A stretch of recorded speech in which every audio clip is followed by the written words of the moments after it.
Hi, good evening, everyone, and welcome to Rev Sherri's Metaphysical Bible Hangout. This is an extension of my website, revsherri.com, and I do this every Thursday night. And right now we're in the middle of a series on Jesus and his women disciples, and I'm really excited. Tonight we're going to talk about Joanna and Susanna, and so I'll go ahead and get my PowerPoint together. Slideshow from current slide. Okay, so this is a new series. We will be looking at the women who were named women disciples. The evidence is not just in our Bible, it's also in some of the gospel records that were not included in when they closed the canon officially, I guess, in 367 CE. But I should mention that these are all women that are named in our Bible. So I will show you some of the canonical references to these women, as well as the non-canonical references to these women. And this series we started last week and we go all the way through to the end of April. Just a couple of announcements. This is our schedule for tonight. I want to let you know that I actually have new stuff for you. The first is that I want to invite you, if you are in Los Angeles, to join us for Easter. We're having a tag team sermon with our ministerial staff, and I'm really excited because we've got the best ministerial staff on the planet, and we will be bringing it the 7 last words for our Easter service. And so if you will join us Easter Sunday, I think you'll have a lot of fun. The next private class that I'm offering is coming soon, and it is on abundance. And it is, well, you want to take the class. That's the bottom line. So if you are interested, I'm going to create a separate mailing list for people who are just interested in that, and I can keep you up to date on when that is coming up. But I just wanted to just kind of let you know that that's coming down the pipeline, talking about prosperity. And then finally, if you are in the Los Angeles area, I am looking for a bookkeeper. This is a fixed term position. I think it's going to take about 2 weeks to get everything in order, and so I'm looking for someone who can come to my home and help do that, and it is a paid position. So if you are interested, I have an ad in the Craigslist for Los Angeles, and you'll be able to respond to that. What we're going to talk about tonight are women in early Christianity, how our canon came together, and then the women in the non-canonical tradition. We're going to look at Joanna and Susanna specifically tonight. We're going to look at the canonical references to Joanna and Susanna, and then we're going to look at some of the non-canonical references to them, and we'll look at the literal and metaphysical meanings of their names. And then we'll close out looking at what was their message to us. And I think that they have a message to us about money and right use of money. And then finally, in the last couple of minutes, we'll have Q&A. So really looking forward to tonight, and I'm looking forward to your questions, and let's get started. The scripture for this 7-part series is John 4:24. God is spirit, and those who worship him must worship in spirit and truth. Right where you are is the power and presence of God. And I just ask that you take your time and center your attention on that power and presence. Allow the whole Spirit of God to make itself known in you. And just take a deep, cleansing breath.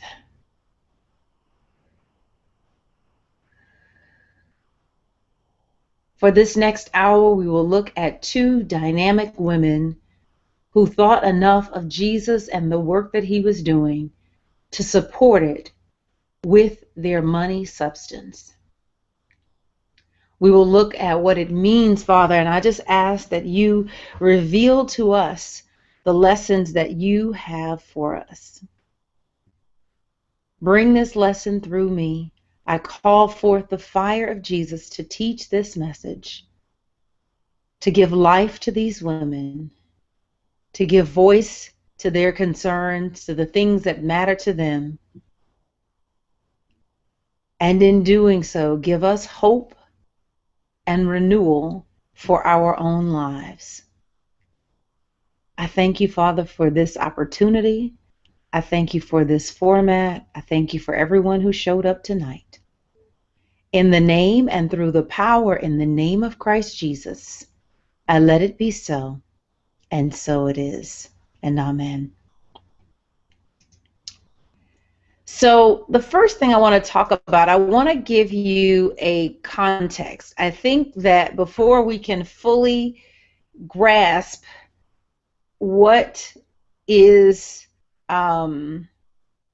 what was happening with women, we need to understand the groups that were looking at Jesus, that were thinking about Jesus. You have often heard me say it's really hard to say traditional Christianity because there was no traditional Christianity.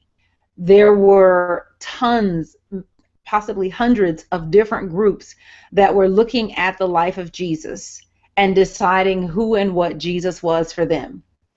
And our Gospels are representative of some of the thinking that was happening at that time, not all of it. And there's a whole study of how our canon came together, why of the several Gospels that were available, only these 4 were considered right for inclusion in the canon. And for many years, we knew that the other Gospels existed, but we never had copies of them. And wonder of wonders, in 1945, the discovery of Nag Hammadi, what they call the Nag Hammadi Library in Egypt, was discovered, which was a collection almost intact, not entirely, almost intact, of these what we call non-canonical, not in the canon, non-canonical Gospels that had been being studied by different communities. And once the one group decided, okay, we're the right way, and they began to preach that teach that the other groups were heretical. So I want to talk to you about different groups that were using some of the Gospels that were in our text. I've mentioned this before, but one of the references that I'm using is Bart Ehrman's The New Testament, a historical introduction to the early Christian writings. And so I'm pulling the information I'm about to give you in this section of our conversation tonight is from that text.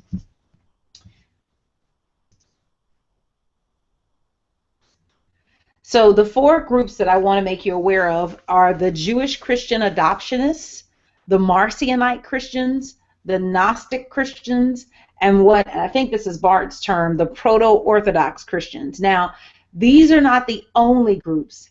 These are just some of the primary groups that were studying Jesus, but there are tons as represented by all of the different Gospels that have written documents that have emerged both in our Bible and outside of our Bible. So the Jewish Christian adoptionists, this was a group of 2nd century Jewish Christians that were known to be living in Palestine east of the Jordan River. These believers maintained that Jesus was a remarkable man, more righteous in the Jewish law than any other man, a man chosen by God to be his son. Jesus, in fact, was adopted, hence the name adoptionist, at his baptism. So you know in the gospel in Matthew when it says, "This is my son in whom I'm well pleased," that essentially for this group, for the Jewish Christian adoptionists, this was God adopting Jesus as his son. They do not take Jesus to be divine from birth. That's a point of view that comes later and from an entirely different group. For them, Jesus was adopted by God, and the baptism is when the adoption happened. When he emerged, Jesus, from the waters of the Jordan, he saw heavens open up and the Spirit of God descend upon him as a dove, while a voice from heaven proclaimed, "You are my son, today I have begotten you." According to these Christians, who were sometimes called Ebionites, Jesus was empowered by God's Spirit to do remarkable miracles and to teach the truth of God. Then at the end of his life, He fulfilled his divine commission by dying as a willing sacrifice on the cross for the sins of the world, a sacrifice that put an end to all sacrifices. Afterward, God raised him from the dead. Jesus then ascended into heaven where he presently reigned. There may seem to be little that is remarkable about these beliefs until you go a bit further. Even though Jesus was chosen by God, according to these Christians, the Jewish Christian adoptionists, he was not himself divine. He was a righteous man, but nothing more than a man. In their view, Jesus was not born of a virgin. He did not exist prior to his birth, and he was not God. He was adopted by God to be his son, the Savior of the world, and hence the name given to this group by others. They were called adoptionists. For them to call Jesus God was a blasphemous lie. For if Jesus were God and his Father were also God, there would be two gods. But the Jewish scriptures emphatically state otherwise. Hear, O Israel, the Lord our God, the Lord is one. And that's Deuteronomy 6:4. According to these Christians, this one God chose Israel and gave it his law in the Jewish scriptures. Furthermore, Jesus taught that his followers must continue to obey the entire law except the law that required animal sacrifice, because for them, Jesus became the perfect sacrifice. Those who were not born Jews first had to become Jews in order to follow Jesus.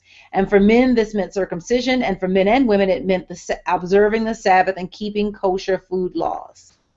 And what the book that they used was similar to what we know today as the Gospel of Matthew without the first two chapters. And what about the other books of the New Testament, or the other Gospels and the Acts of the Apostles and the Epistles and Revelation? Odd as it may seem, these Jewish Christians had never heard of some of these books, and then they rejected others of them outright. And in particular, they felt that Paul, who was one of the most prominent authors of the New Testament, was an arch heretic rather than an apostle.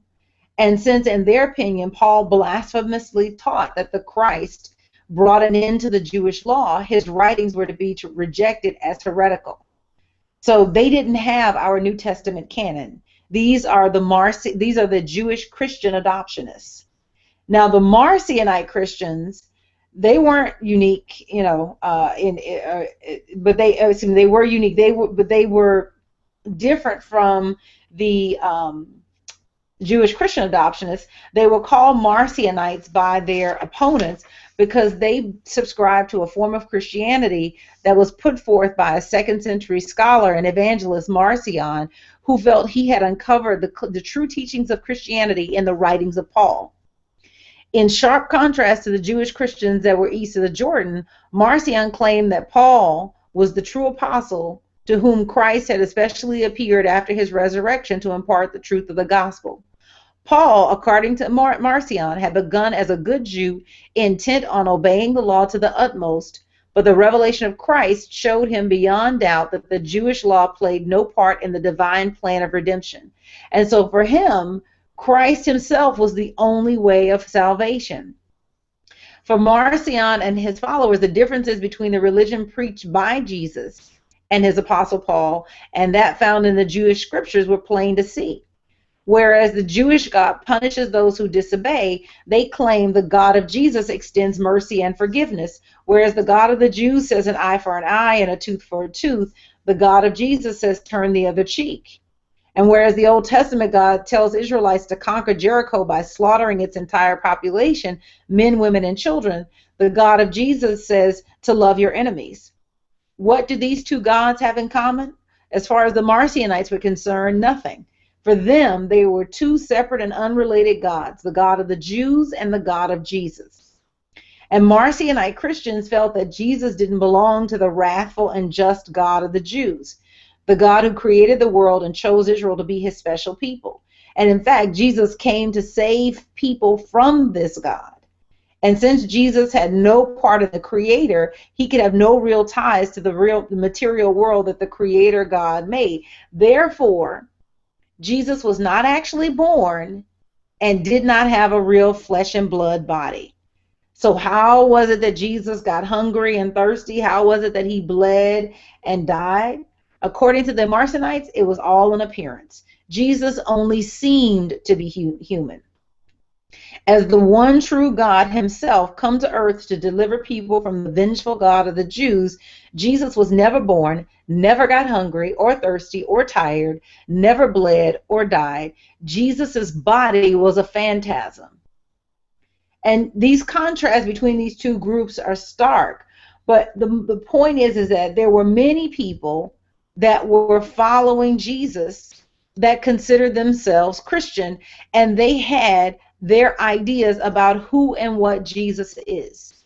They had a very definite perspective on what was the right way to worship Jesus and what was the wrong way to worship Jesus, and they were in contradiction. They stood over and against one another.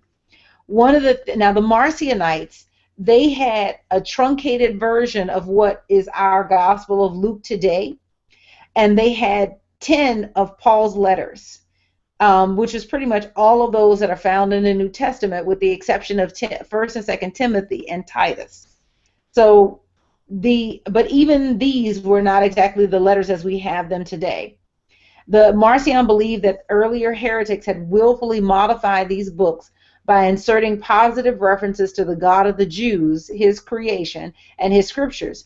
And accordingly, he excised these passages, giving his followers a form of the Bible strikingly different from that used by Christians today. 11 books, all of them shortened, and no Old Testament, because you don't honor the Old Testament God.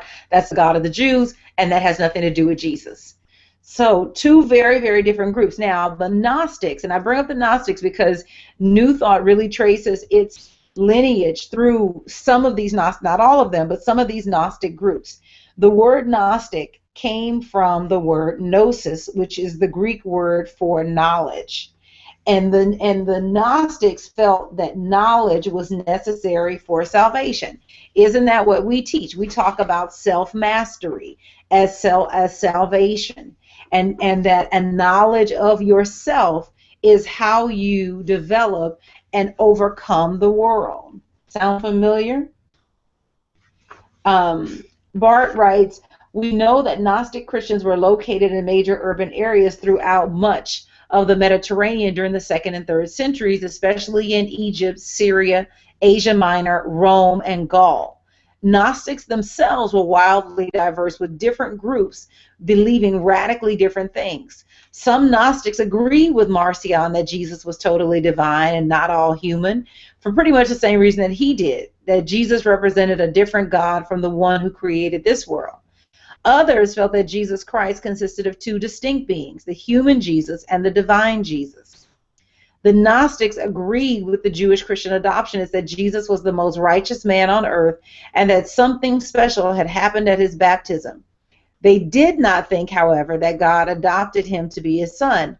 Instead, they maintained that his baptism was the moment at which the divine being, the Christ, came into the man, Jesus, empowering him for his healing and especially teaching ministry. At the end of Jesus' life, immediately before his death, the Christ then leaves him once again to return to heaven. And this is why Jesus cried out in such anguish on the cross, my God, why have you left me behind?" So for many Gnostics, Jesus or the Christ was one of the deities that made up the divine realm. And unlike the Jewish Christians who maintained that there was only one God, or the Marcionites who claimed that there were two, Gnostics accepted the existence of many. In some of the Gnostic systems that we know about, there were 30 different gods, and others as many as 365. So these Gnostic Christians, and these groups are wildly diverse. And we know many of them were drawn to the Gospel of John. I think I've said this in another Bible Hangout, but the Gospel of John barely made it into the canon because it was being used by this heretical community. And a lot of the gnosis that is taught in John, when you lay it against Matthew, Mark, and Luke, actually gets constricted.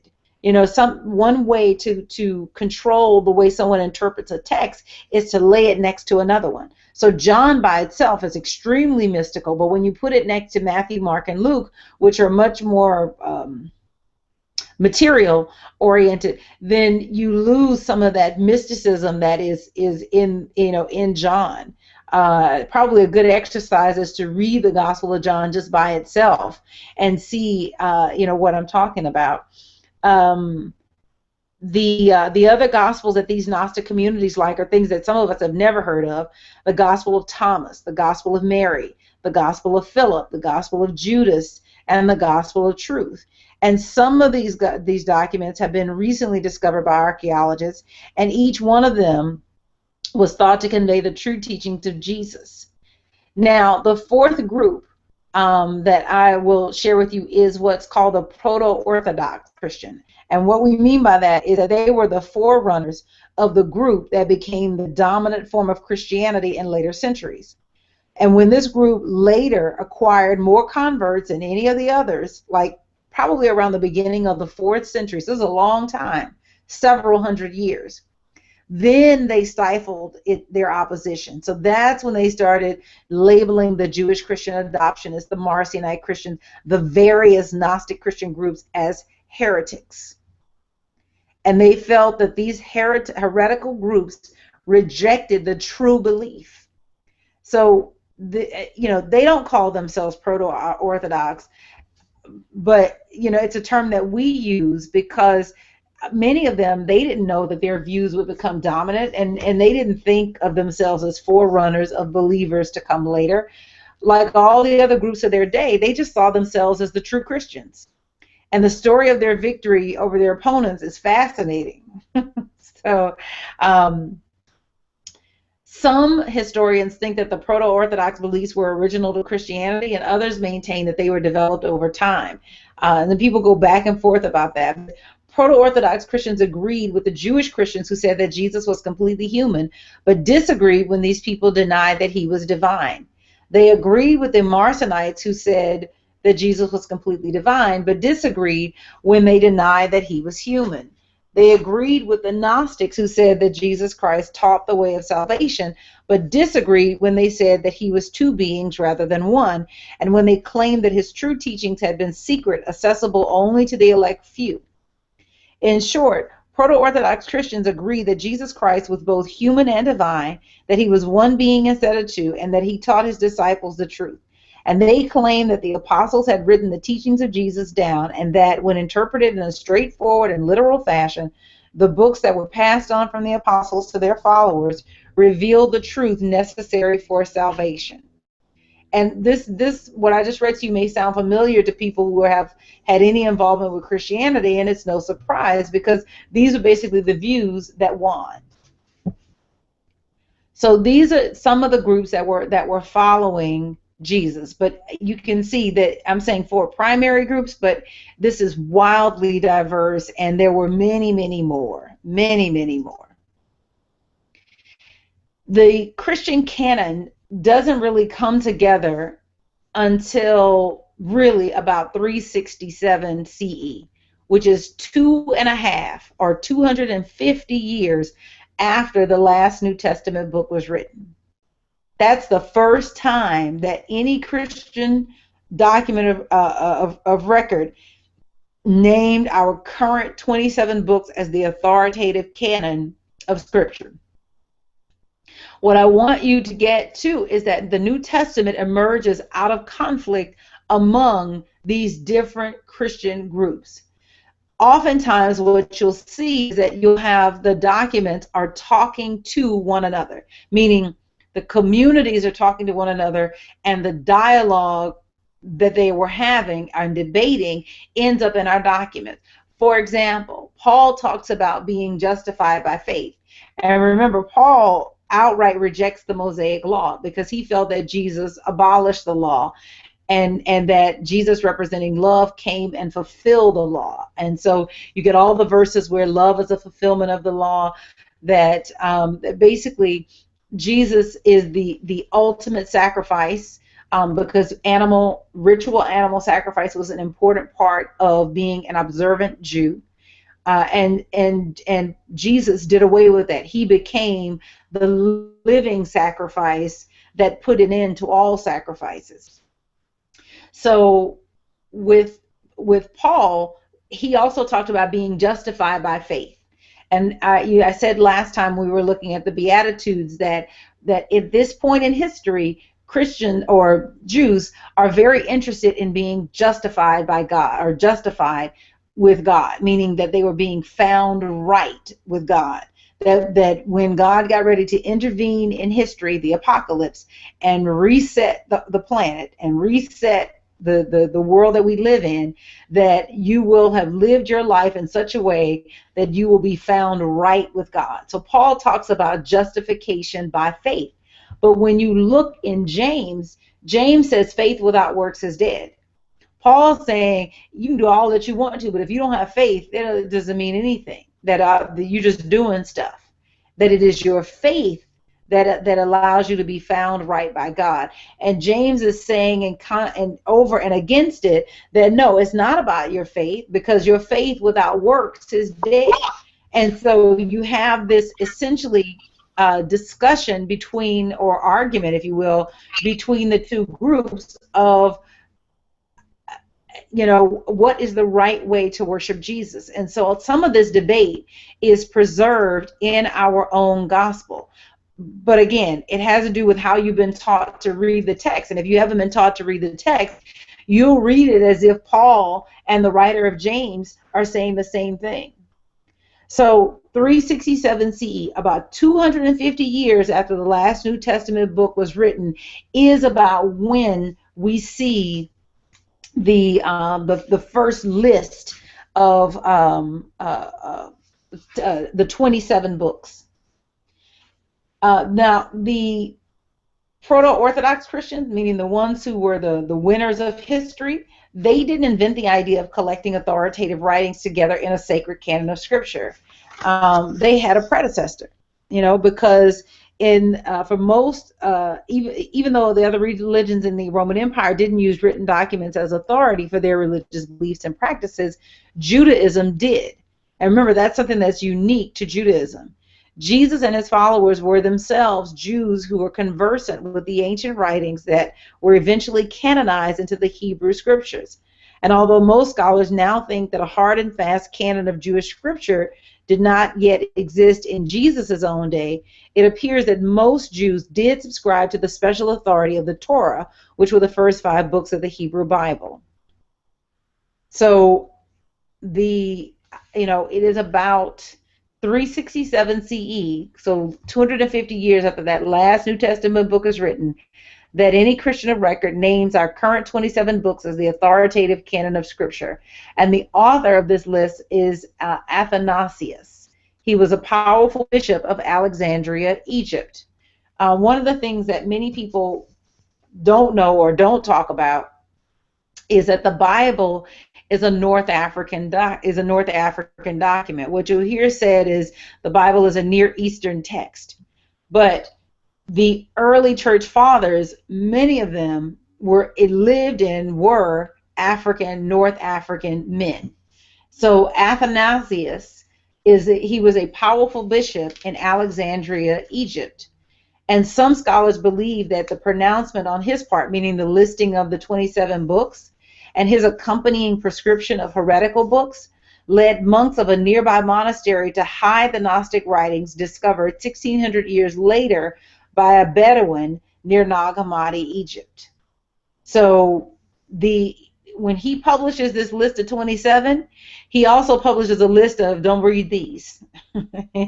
Here's what's right, and all these other folk, don't mess with them. And so it ended up that the other books that we now fortunately have copies of were hidden away to protect them. Any questions on this? Anything? I'm hitting you with a lot of information, and I want to make sure that it's landing and that it's making sense. So if there's a question or comment, Let me know so that I kind of know where you are, if this is interesting to you. I find this interesting. I could talk about this all the time. So I'm just curious for you, what this does for you, and how, and is it good information for you? So now, women in the non-canonical Gospels. One of the things that is significant is that women were frequently presented as disciples and leaders, especially in the resurrection narratives in various non-canonical and apocryphal and Gnostic Gospels. Now, they're named in our Bible. So the Joanna and Susanna, who we're going to look at today, they're named in our Bible. So that part is not really an issue. They're there. But the positioning of them as actual disciples, you don't really see as much in our Bible. So it's very, and plus you got to factor in how we were taught to read our Bible. So it's very easy to gloss past their name, and it's just someone who paid some money to help Jesus, right? But you got to understand that women rarely made the pages of history. Many times they made the pages of history and they were unnamed, like the woman at the well, the Samaritan woman. All we know is that she's the Samaritan woman. We're not given a name. We're not given anything other than that she was a Samaritan woman. So when you get a woman in history who is left by name, acknowledged by name in history, it is highly significant. Highly, highly significant, and really speaks to the power of this of these women that we're going to talk about tonight and for the next 7 weeks. Ray says it's a lot of information, very useful information, lots to ponder. Okay, good, good, good. And tell me if it gets a little too intellectual, because this is like my, you throw the rabbit in the briar patch. This is my little briar patch. So let me know if I need to come up out of the weeds a little bit. This is from the Gospel of Bartholomew. We're going to use this in our conversation tonight. The Gospel of Bartholomew, and again, this is typical of what you see with the women disciples. Early in the morning of the Lord's day, the women went to the tomb. They were Mary Magdalene, Mary the mother of James, whom Jesus delivered out of the hand of Satan, Salome, who tempted him, not tempt, that's a typo, Mary, who ministered to him, and Martha, her sister, Joanna, also Susanna, the wife of Chuza, who had renounced the marriage bed, Berenice, who was healed of an issue of blood in Capernaum, Leah, the widow whose son he raised at Nain, and the woman to whom he said, "Thy sins, which are many, are forgiven thee." So this is the kind of thing that we see often in the non-canonical Gospels. And perhaps it was for this reason that many church fathers felt that the other Gospels that they labeled heretical were heretical, because these were women in power positions. These were women who were standing on their own 2 feet, who had some authority, who were doing things, not just living in relationship to their husbands or to their fathers. Ray says there's so much we've not been taught or exposed to. This is a blast to finally have something else to chew on. I agree. I love this. To me, this is not a faith shaker. This is not that my faith in God is not built on whether or not somebody included or didn't include a document. But I think you need to know this information. I think you need to know that there were powerful women, and dare I say it, powerful African women who were important to shaping the ministry of Jesus. We've been given so many images of how to view Jesus and so many images of how to view this culture, and many of them are not based on the truth. They're not based on the nomadic people who were living at that time in a desert community with a lot of sun. Okay. So the canonical references to Joanna and Susanna. So this is the only place, it is only in Luke that you get the naming of Joanna and Susanna. In other Gospels, you actually have women who supported Jesus out of their means, or you get something like that, but you don't have them named. But the Gospel of Luke goes so far as to name the women. And so in Luke 8:3, it reads, Joanna, the wife of Herod's steward, Chuza, and Susanna, and many others who provided for them out of their resources. And then in Luke 24:10, now it was Mary Magdalene, Joanna, Mary the mother of James, and the other women with them who told this to the apostles. And it's speaking of the empty tomb. It's also significant that not just in our Gospels, here's the thing, our Gospels don't agree on a lot. We have kind of the general overarching story of Jesus's life that is told in the Gospels, but the Gospels that when you actually really line them up, they actually disagree in a number of different places. But, you know, in terms of how we've been taught to read them, we harmonize all of these little disagreements that show up in the text. One of the things that is consistent, very, very consistent, one is that Mary Magdalene is at the crucifixion, and she's also the first to be at the tomb. And she's always listed first, which speaks to her prominence. The other thing about her is that, you know, when you see a woman, like they said, Joanna, wife of Chusa, you see women listed in reference to the man that they're attached to. Even with Priscilla and Aquila, and we won't talk about them because they were with Paul, and I'm only focusing on the women disciples of Jesus. But with Priscilla, you see her, and she's attached to her husband Aquila. What's significant about her is that there are many instances where her name is listed first, which really speaks to her power, because the earlier name is the most prominent name. So whenever you see the list of women, you're pretty much without exception going to see Mary Magdalene's name listed first, and it's not Mary wife of or Mary daughter of. It is Mary Magdalene, and which is she's from the sea village, I think, of Magdala. I don't know if it's a sea village, but from the village of Magdala. So it is Mary of Magdala. And so you'll hear it sometimes Mary of Magdala or Mary Magdalene. And both of them, same person, it speaks to her being this independent woman of means. So just a little something for you there.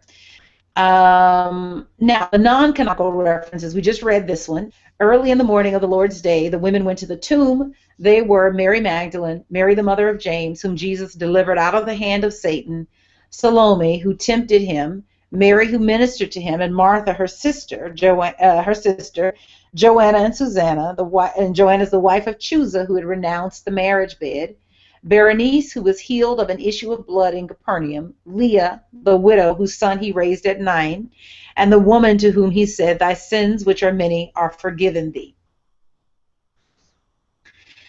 So let's look at Joanna first. Joanna was the wife of Herod's steward Chusa, meaning the person who handled Herod's money. She traveled with Jesus as he spread the good news. She was also a named financial supporter of Jesus and accompanied Mary Magdalene to Jesus' tomb to give his body a proper burial. She was among those who stayed with the other disciples after the ascension of Jesus. Literally, her name means Jehovah has graciously given. That's what Joanna means. Jehovah has graciously given. One of the things that my teacher, Dr. Will Coleman, teaches is that Jewish names are a formula, that the letters themselves are considered living entities. So when you put a name together, that essentially you are building a living entity. And so Joanna is Jehovah has graciously given. Jehovah has graciously given.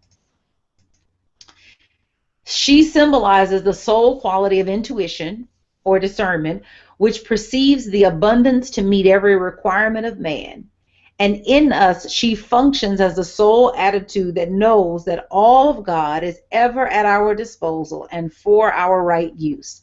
All life, all love, all intelligence, all light, all faith, all power, all substance, all strength, all truth, all that God is and has. This is a powerful woman. Now, there are some significant things to think about with her. One of the things, and I'm going to work from my notes so that I don't miss any of these points. One of the things that we need to understand about women at this time period, their status and their freedom was severely limited by Jewish law and custom in Israel. and they were, and this is, you know, essentially true of women at other times in other places, excuse me, at that time, other cultures. But generally speaking, most of the women were restricted to the roles of little or no authority. They were largely confined to their father's or their husband's home. They were considered inferior to men and under the authority of men, either their father before marriage or their husband afterward. So what in the world was going on with Joanna that she gained the freedom and the authority to financially support Jesus and to support him at such a level that she cannot be ignored by the pages of history? I think that that is significant. I think that we cannot overlook that. Some people, some writers have thought that perhaps she divorced Chusa, and in divorcing him, she was able to take advantage of something. There's a practice called ketubah, Ketubba, and this was where a sum of money was promised by the husband to the wife in case of divorce. It was part of the marriage contract, like kind of like, you know, you pre-negotiate your alimony. And so maybe with this money, she could attract a second partner if her husband divorced her. But maybe it is, you know, not being tied to her husband, that was how she was able to travel with Jesus. That's the other thing that you didn't have, which is, this was unusual about Jesus.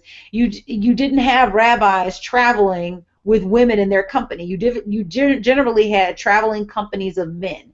But Jesus's movement was unique with all of these women surrounding him and basically disciples along with him. It was a very egalitarian community of people. The other thing is that you don't really get a mix of classes in antiquity. But Joanna is this wealthy woman who allies herself with this peasant itinerant preacher from Galilee and travels with him, but believes in him so deeply. And pretty early in based on Luke's timeline, pretty early in Jesus' ministry, and decides that she believes in him enough that she is going to help bankroll the ministry. I think we may get a clue again. You know, the gospel, some of the non-canonical gospels are difficult to take as authoritative because they were ruled heretical. But one of the things that it says about her in the Gospel of Bartholomew is that, hold on, I gotta go back, is that she renounced the marriage bed. So maybe she did divorce him. Maybe he divorced her. You know, one of the things we know for sure is that one of the things that the couples fight about the most is money. Those are some of the biggest fights that couples have, is about money. So what kind of conversation do you think was happening in that household when she said, I'm giving some money to Jesus? that had to have raised the roof. And apparently she won. So it's not likely that Chusa was a secret supporter of Jesus. I think that would have been too easily traced. But she was willing to risk everything to support this peasant, itinerant preacher who was going around preaching that the kingdom of heaven is at hand. What was it that she saw? And when you think about how people spend money, that people may be mindlessly spending money, but they're still indicating what they value. So even if people are not 100% paying attention to how they're using money, they do still pour it into things that represent what they value. But I don't think that she was mindlessly supporting Jesus, because she had to cut through too many social traditions, cultural traditions, in order to stand by in heart, soul, and body this peasant itinerant preacher from Galilee. Matthew 6:21 says, where for, oh goodness, I'm going to butcher it, and I'm not going to do that. I'm going to just pull it. For where your treasure is, there your heart will be also. Where you spend your money indicates what you truly value. Where you spend your money indicates what you truly value. And Joanna bankrolled Jesus' ministry to such a degree that she could not have been just called some of the women who supported Jesus. She bankrolled his ministry to a degree that she had to be named in the pages of history. That is huge. It was rare that you would find women named in ancient texts. If they were named, I'm reading from my notes, if they were named, it points to social prominence, and even then, in most instances, they are named in relationship to the men in their lives. So it is rare for women to have identity apart from a male relative. Listen to this. In Palestinian Judaism, observant Jewish men, and Jesus is an observant Jewish man, they did not speak to women outside their kinship circle in public, let alone permit them to travel with them in public in a mixed gender entourage. Bruce wrote, she saw the same things the other people saw who were open and receptive to his message. Yes, I'd say I accept that, Bruce. Absolutely. Absolutely.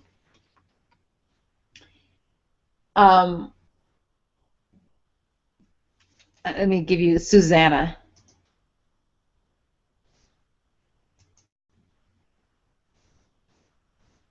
So Susanna was a disciple of Jesus's who'd been healed of evil spirits and ailments.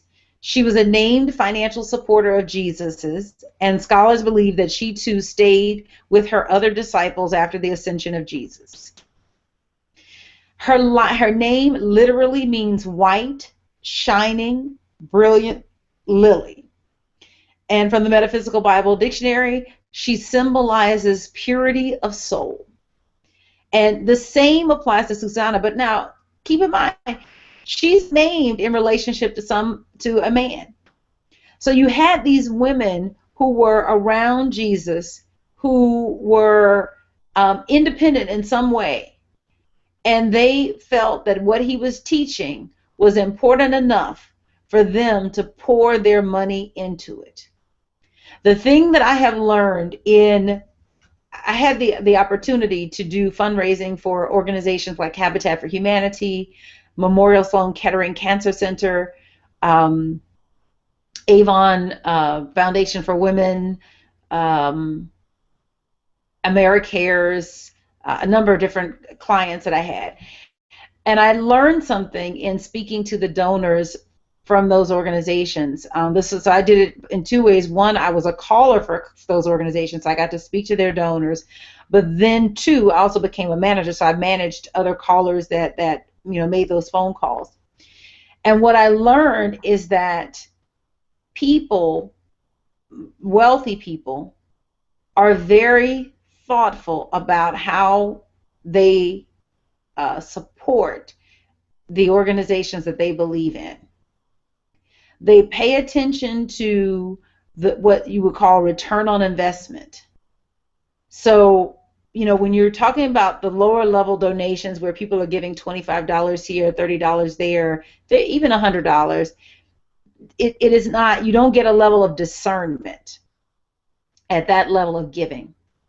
But when you get into the higher donations and people are giving, $500 a year, $300 a year, $1,000 a year, $2,000 a year, but where they're making sizable donations, even up to the major gift level, $25,000 a year, that when people start making donations at that level, one, it's a difference-making thing that's happening, meaning that giving at that level is a game changer.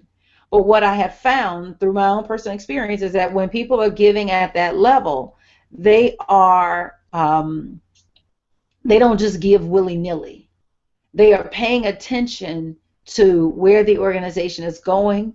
They're reading the annual report that comes out.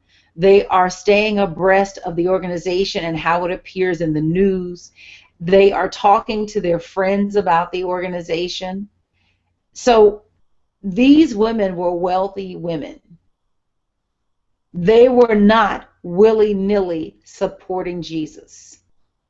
There was an ROI that they saw in what this peasant, itinerant Galilean preacher was talking about. And they felt that what he was doing was valuable enough that they should get behind it financially and make sure that it continued.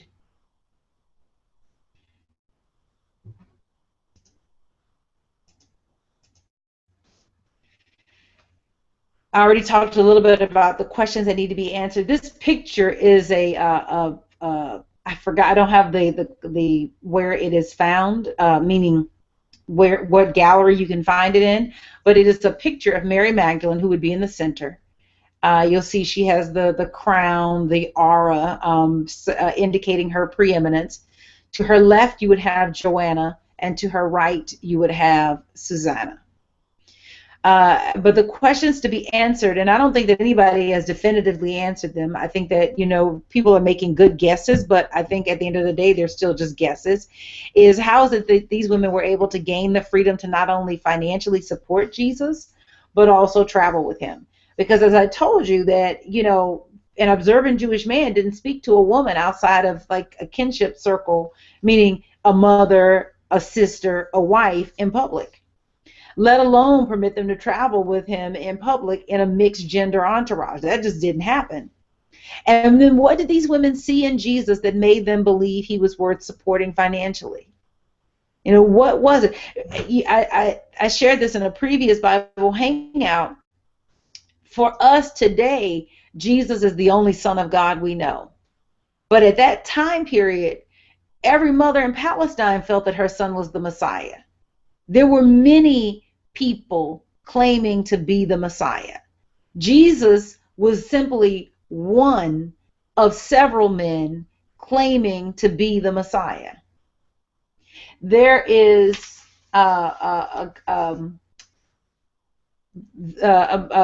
goodness, I'm blanking on his name, teacher that Bart talks about in this book, in the New Testament. I'm going to see if I can put my hands on it really quickly. That if you read it just on its face, sounds like you're talking about Jesus. And this man lived about the same time as Jesus. And I found the chapter. Let me see if I can find the man.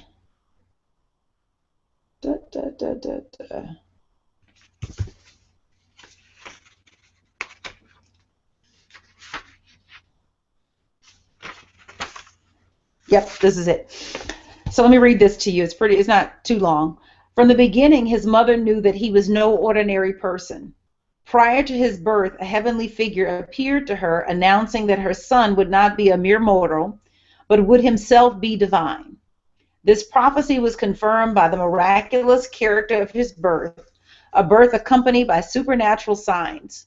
The boy was already recognized as a spiritual authority in his youth. His discussions with recognized experts showed his superior knowledge of all things religious. As an adult, he left home to engage in an itinerant preaching ministry.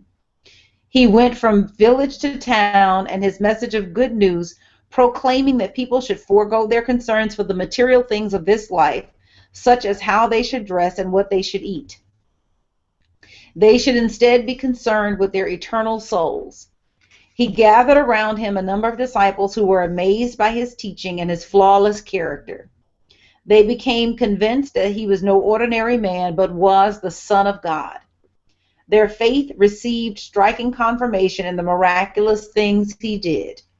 He could reportedly predict the future, heal the sick, cast out demons, and raised the dead. Not everyone proved friendly, however. At the end of his life, his enemies trumped up charges against him, and he was placed on trial before Roman authorities for crimes against the state. Even after he departed this realm, however, he did not forsake his devoted followers. Some claimed that he had ascended bodily into heaven. Others said that he had appeared to them alive afterward, that they had talked with him and touched him and become convinced that he could not be bound by death. A number of his followers spread the good news about this man, recounting what they had seen him say and do. Eventually, some of these accounts came to be written down in books that circulated throughout the empire, but I doubt that you have ever read them. In fact, I suspect that you have never heard the name of this miracle-working Son of God. The man I have been referring to is the great Neo-Pythagorean teacher and pagan holy man of the 1st century, Apollonius of Tyana, a worshiper of the Roman gods whose life and teachings are still available for us in the writings of his later 3rd century follower, Philostratus, in his book, The Life of Apollonius. Apollonius lived at about the time of Jesus, and even though they never met, the reports about their lives were in many ways similar. At a later time, Jesus' followers argued that Jesus was the miracle-working Son of God, and that Apollonius was an impostor, a magician, and a fraud. Perhaps not surprisingly, Apollonius' followers made just the opposite claim, asserting that he was the miracle-working Son of God and that Jesus was a fraud. What is remarkable is that these were not the only two persons in the Greco-Roman world who were thought to have been supernaturally endowed as teachers and miracle workers. In fact, we know from the tantalizing but fragmentary records that have survived that numerous other persons were also said to have performed miracles, to have calmed the storm and multiplied the loaves, to have told the future and healed the sick, to have cast out demons and raised the dead, to have been supernaturally born and taken up into heaven at the end of their life. Even though Jesus may be the only miracle-working Son of God that we know about in our world, he was one of many talked about in the 1st century.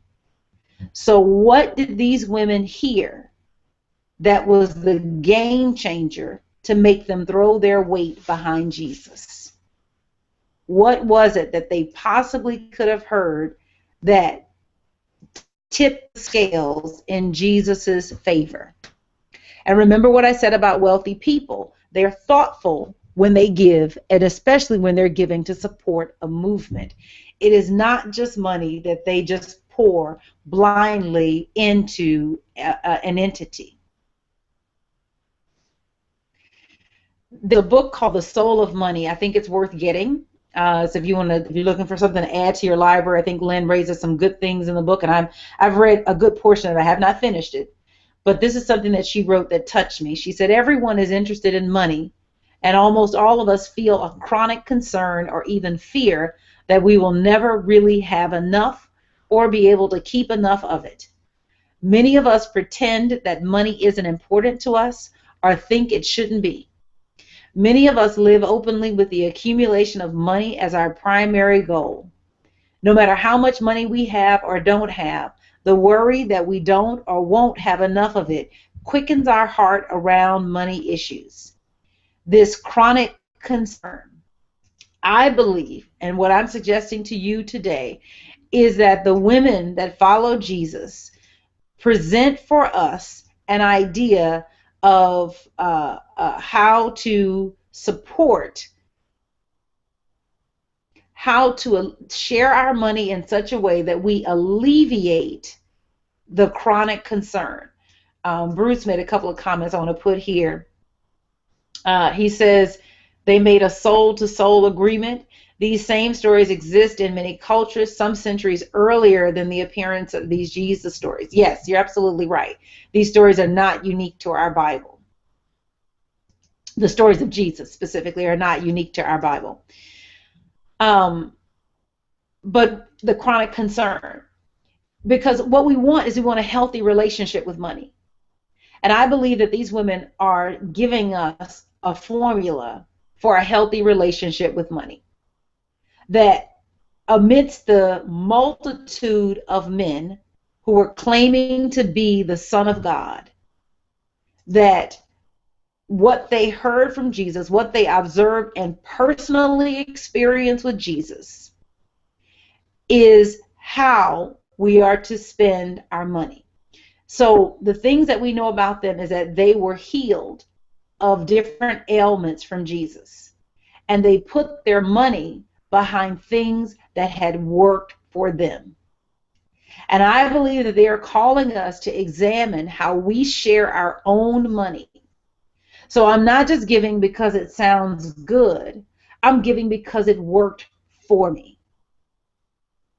And when I'm giving, I'm not giving because it's right to give to a church or a charity or something like that, but I am giving because I worked the principle that I was taught, and it worked. And I want to make sure that this is available for the next person who comes along who needs to know that it worked. And I think that a lot of the anxiety, or what Lynn Twist calls the chronic concern that we have around money, is because we leak money everywhere. And we are not mindful of how we are spending our money. We are not mindful of where we are putting the substance of God with which we have been entrusted. Uh-oh, I got the wrong screen. My apologies. Oh, there we go. There are rightful channels into which you can pour your money that satisfy you and alleviate the chronic concern that most feel about money. And those places are the places where you have worked it, you have tried it, and you have used it to the satisfaction of your own soul, so that you know that the money that I am putting behind this person, place, or thing is true and it works. And that you do not simply just put your money into anything. There are many housing organizations that build houses for people. The one that I worked with as a fundraiser was Habitat for Humanity. Many of the people who were now the wealthier donors for Habitat, at some point or another, had exposure to Habitat in some kind of volunteer capacity. Meaning they either, inspected the site, traveled to the site, seen Habitat in action around the neighborhoods that they may have been connected to in some way, but they had seen this organization in action. And so even though there are other organizations that supply housing, have a housing solution, Habitat is the one that they trust. And then it has to do with the strictness with which Habitat runs its organization. The families that receive these houses, one, they're not give-outs. They're not free houses. People have to carry a mortgage to have a Habitat house. It's just what's called a no-interest mortgage. But they have to carry a mortgage, but they also have homeowner classes that they have to complete. They've got also an X number of sweat equity hours that they have to complete. And if they don't do those things, and even though their house may be built and finished, they cannot move in, period, point blank. It is, and the Habitat's board insists on it. I imagine that the strict ethics of Jesus impressed these women. You think about what Jesus, you have heard that it said, thou shalt not covet thy neighbor. But I say to you, if you don't even lust in your heart. Remember, everything that Jesus is doing, he's next leveling the Judaic law. And I believe that they looked at this man's work and looked at the authenticity of his work, and were so impressed, not just the fact that they had been healed, but how he conducted himself. And so not just what he taught, because a lot of people talk, but that they could see in his behavior and they could trust from what he was doing that it was worth putting their money behind this man. I don't know if they could have seen that we would still be talking about Jesus thousands of years from now. I don't know if they thought that. But I would bet money that they didn't think that they were putting their money into something that would stay around just for a moment. That's just not how wealthy people spend their money. That when I am putting money into something, I am putting it into something that I believe will last. I believe in it, and I believe in it enough that I'm willing to put my money behind it. So here's our call to action. This is what Joanna and Susanna have for us. We need to look at how we share our money. And then we need to look and say, are we actively supporting causes that make life better for others? Jesus did not stop with healing Joanna and Susanna. He was healing everybody who was willing to be healed. He was teaching everybody that was willing to be taught. He was raising everybody that was willing to be raised. Are you supporting causes that make life better for others? And if you're not, can you at least find $1 to give? Because a lot of the chronic concern that we have comes out of how we are leaking money all over the place and not pouring it into channels that are worthy of our substance. Money is the power of God in action. Everything has a three-dimensional form. It's spirit, soul, body, right? The creative energy of God, that's what money is in the invisible. When it gets to condensed down to the visible, it's money. So money is the energy of God in action. Where we spend it is us saying, hey, God, hey, universe, this is what I feel is most important. This is what I value above all else.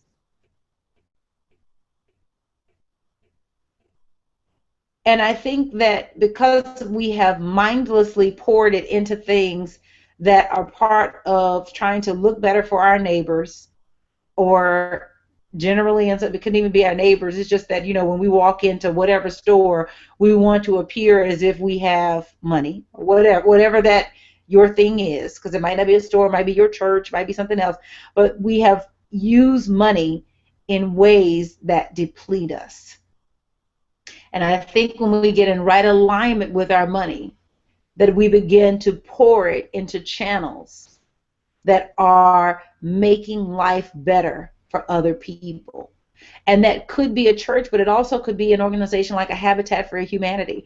Or it could be a person whose teaching you really like. And you say, you know what, I want to prosper this person because I want to make sure that they have what they need so that they can continue doing the work that they're doing. You want your money to go to places that make life better for other people, and that is satisfying for you.